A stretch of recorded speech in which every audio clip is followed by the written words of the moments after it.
Mampitombona ao aminareo hatrany ny fahasoavan'i Jesoa Kristy Tompontsika. Amen. Andeha araka hivavaka isika. Ry Tompo Rainay any an-danitra, indre ny fitantananao ny fiainanay. Faly sy ravo tokoa satria mahalala ny mahasoa anay ianao. Misaotra indrindra Tompo ny amin'ireny, ary izany no mahatonga anay mivavaka, miankohaka eo anatrehanao, manome voninahitra anao Tompo. Amin'ny anaran'i Jesoa. Amen.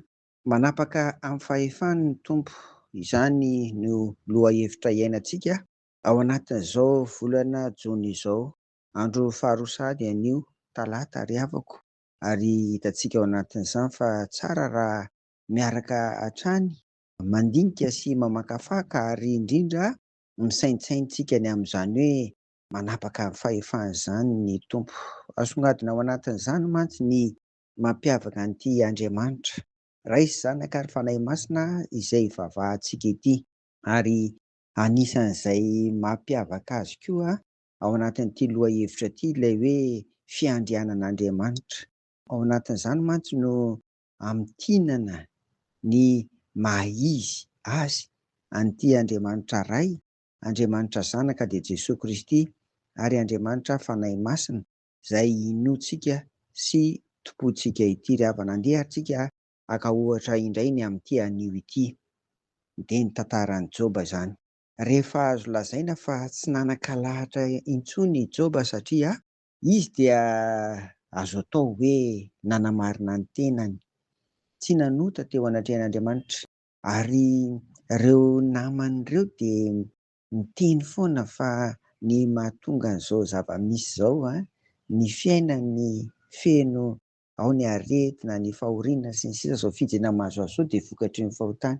Fa i Joba moa dia niteny foana hoe tena tsy izany ihany, fa tena avy amin'Andriamanitra izao, ary izay no nahatonga azy eto ilaza amin'ny Joba ary toko fa 12 ny andininy faharoa.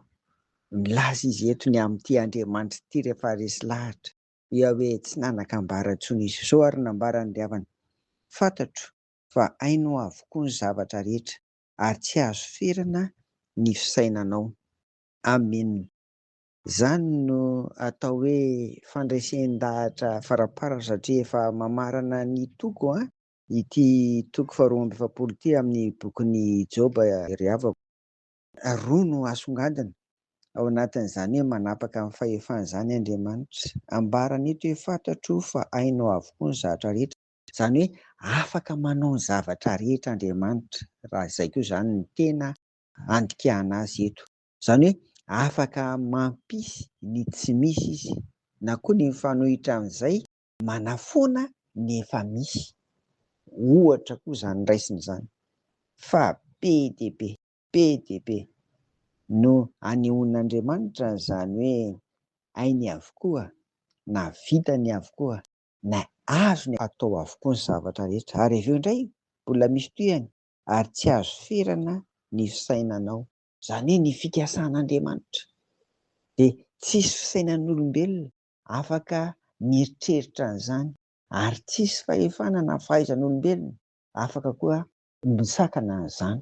Izay izany no asongadina eto ry havana. Noho izany dia izao ny zava-misy rehetra eto ambany masoandro, ary azo ambara hoe manerina izao rehetra izao, dia eo ambany fitantanana sy fanaraha-maso nyity Andriamanitra Ray sy Zanaka ary Fanahy Masina, indrindra Andriamanitra izay namorona izao tontolo izao ity. Eo ambany fitantanany, eo ambany fanaraha-masony avokoa. Ny anjarantsika olombelona dia anankiroa: aza mifaninana amin'Andriamanitra, na manao an'Andriamanitra ho tsy misy, ka manararoatra amin'ny fampahoriana sy fampijaliana ny hafa. Fadio izany.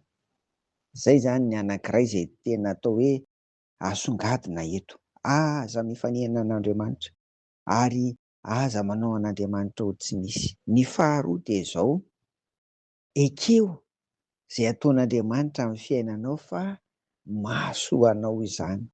Izy tsinona no afaka manao ny zavatra rehetra, ary izy no manana ny atao hoe fisainana tsara, hitondrana ny voariny rehetra ry havana.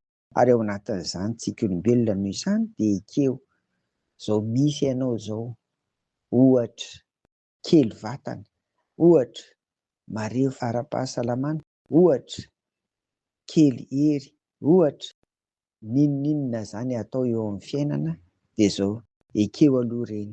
Fa zao kosa anefa misy ny ezaka tsy maintsy ataontsika, tahaka ny hoe mianatra, ny miasa ary manana fikirizana ao anatin'ireny satria andraikitra nomen'ny Tompo antsika ireny.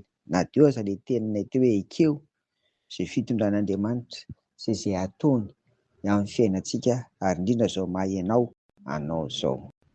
Amen. Vavaka ary sika.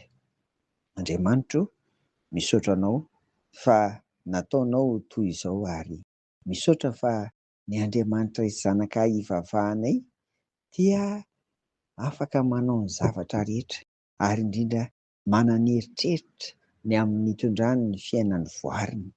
Anisan'izany ny olona koa engan'izay Tompo, manana finoana mitombo sy miorina ao aminao mandrakariva amin'ny anaran'i Jesosy. Amen. Ho aminareo fiadanan'i Jesosy ry havako. Amen.